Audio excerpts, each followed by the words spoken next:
中国核工业军工合同增长了4倍，是不是要努力挖坑养蘑菇？美国想拉中国一起搞核力量减肥，那等我们先吃胖了再说。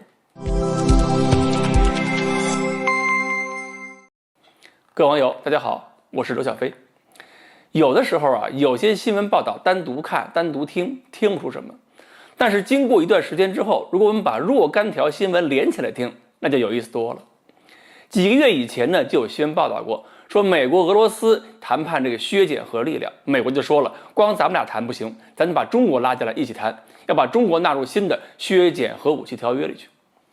还有新闻就是说，关于中国要不要增加核武器、增加核弹头，那时候是《环球时报》胡主编说了一句话，中国要多少弹头，引起了国际关注啊，这个架都炒到国际上去了。我们的节目里边也说了2期，中国需要多少核弹头，怎么样才算有效，怎么才不算过多。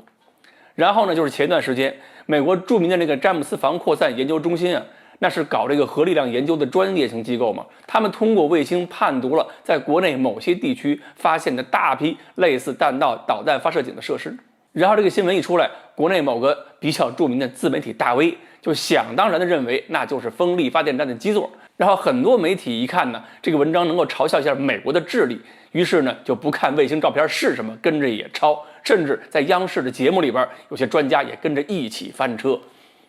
然后呢，就是前几天中国核工业建设股份有限公司公布关于经营情况的简报，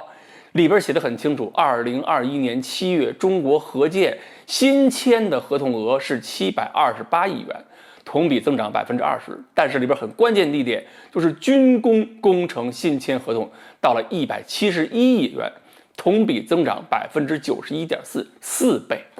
要知道，核工业建设股份有限公司这个公司承接了大量的核工程，但是他说的军工工程合同可不包含我们说的核电站这些民用核设施，换句话讲，全是核技术、军事相关应用的工程和建设。说到底，核弹要增加多少的问题。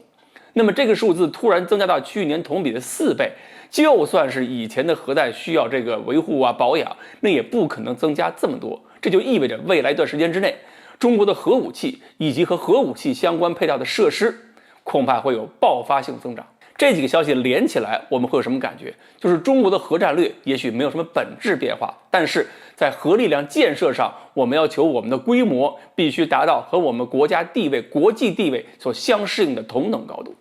而且我们也根本不在乎美国卫星发现什么，我们就在沙漠里边挖坑囤蘑菇，并且让美国人看得很清楚，我们挖坑的方式、密度还有基本的理论都是冷战时候你们用过的，你们的方法有效，今天在我这里一样是有效的。你考虑的是对付核突击情况下你们核力量生存能力，我考虑的同样也是遭受了打击之后，我还有大批弹头能够生存下来，能够升空给你送蘑菇。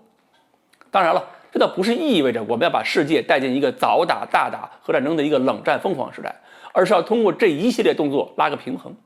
这种平衡形成以后，世界反而会更安全，因为也会给我们一个底气和资格。如果有一天真的中国要跟其他国家一起谈一下削减战略核武器，那么一起谈减肥的时候，不至于美国人减一圈肉只是变苗条，我们减一圈肉就变成皮包骨头。其实呢，跟很多女孩子说的道理是一样的，要做减肥这么辛苦的事儿，不吃饱怎么行？好，关于中国核建为什么签订了这么多军工合同，今天呢我们就分析到这里，欢迎大家继续关注我们的栏目，我们下期再说。